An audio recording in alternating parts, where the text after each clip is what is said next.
What emission sources are in a typical climate active footprint? That's one of the first questions clients ask when they're thinking about becoming carbon neutral under the government's Climate Active programme.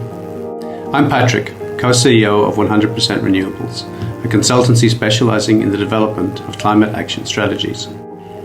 A climate active carbon footprint encompasses many emission sources across the 3 carbon accounting scopes.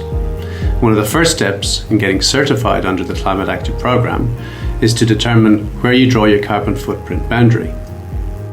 You need to include all emissions that you have direct control or ownership of, such as natural gas, transport fuel used by your vehicles, and electricity consumption in your operations. You also need to identify all emissions that are a consequence of your activities but are outside of your direct ownership or control, such as waste and contractors' transport. You must also include emissions from third-party electricity use under your organisation's control, even if they are off-site, such as outsourced data centres, if these emissions are large relative to other emission sources. Now, you don't need to include every single emission source, but you must assess all other direct and indirect emissions to determine whether they are relevant.